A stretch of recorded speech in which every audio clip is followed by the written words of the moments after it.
Today in Total War Warhammer 3, we are going to be ranking the Omens of Destruction factions from worst to best. Coming in at number 4, we have Gorbad Ironclaw. His unique mechanic is that he has access to the Plan, which gives him unique and powerful tactics that can be applied to your armies. He also gets improved rewards from completing a successful war, and his important lord effect is he gets upkeep minus 10% for his army. And then for the campaign, you start off in the Badlands, and you're in control of 2 settlements. The problem here, however, is that Gorbad, he's just pretty basic. His unique effect is the tactics. So if we go in here, we have one where you get upkeep reduction for all orc boys, and then you get a passive ability that increases their attack stats. You have Light 'em Up, which can be decent. It has flammable attacks for squig herds, and enables flaming attacks for missile units. But even some of the ones farther down, we have this one, for example, attrition minus 25%, and an attribute immune to contact effects. Okay, this is decent, but it's not going to completely change your campaign. Even if we go to some of the more advanced ones, we get leadership plus 10 for spiders and spider rider units, and passive ability brood mothers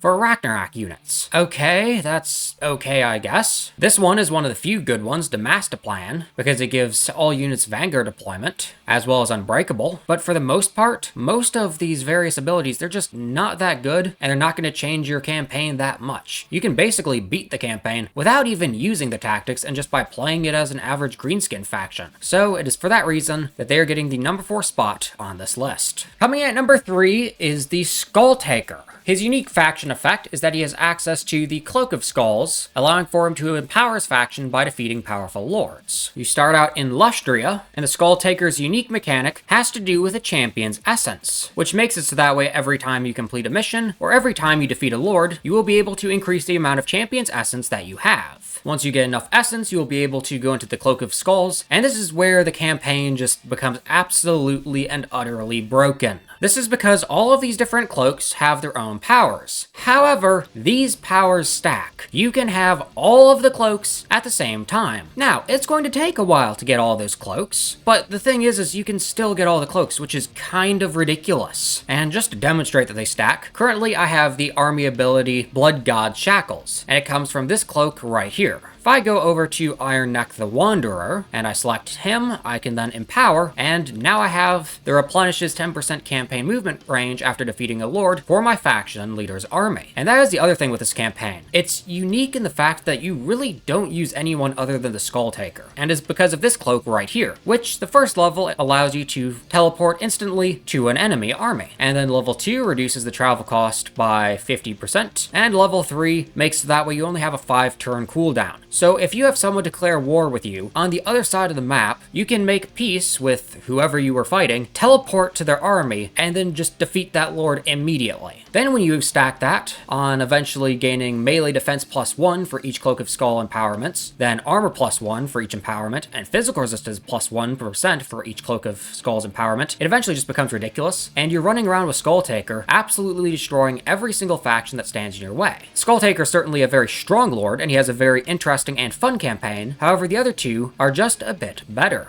Coming in at number 2 is the Man-Eater. His unique faction effects is he has the ability to access mercenary contracts, which allows you to make quite a bit of money, and he can also instantly travel to a client's settlement once per mercenary contract. And then in the campaign, you start off in the Empire, and then to access the mercenary contracts, you just click this button right here, and the contracts come up. And each one has various benefits, whether it be gold, food, or faction effects. But for the sake of the video, I'm going to take this one from Austinland right here. So we're going to accept the contract, and let's just say that Austinland wasn't right next to us. We could go into the Man-Eater's army, and then we could click this button right here, Travel to Client, which would allow us to teleport to any one of our client's settlements. Then, in order to get paid out, we have to reach a certain level of satisfaction. In order to do that, you can defeat armies, attack settlements, and then occupying the settlement will give you some, stacking it won't give you any, raising it will give you a little bit. However, if you gift it to the client, you can receive a massive amount of plunder, and you can get a lot of client satisfaction. So gifting settlements to the client is an excellent way to make a ton of money very quickly. However, settlements that you attack and then gift do not count toward your victory conditions. So you have to find 30 settlements that rather than gifting and making a ton of money from, that you will instead raise or occupy. Now, what this does is it forces you to play in a couple unique ways. You could just try to focus on satisfying the client's objectives and trying to gift them all the settlements that you can, and then once you've reached or gotten close to the required client satisfaction level, then maybe you start raising the rest or occupying the rest. Alternatively, you can recruit another lord from a settlement that you take, and then send him out to just attack all the settlements nearby, and you create a massive empire. And since you'll be teleporting around the map, it gives you the ability to choose who you are attacking and where you are building your empire, so that way you're never fighting an enemy that you cannot win the battle against. And coming in at the number 1 spot is Arbol the Undefeated. His unique faction effect is that he has access to the Challenges of Khorne, which allows him to go all over the world fighting battles to increase Khorne's favor and gain various rewards. His important lord effect is that he reduces the global recruitment duration for 1 turn for all units in his army. For the campaign, you start off in the area that is above Kislev, above the Wastelands, but it's below the Chaos Wastes. So you start off in the Skull Road.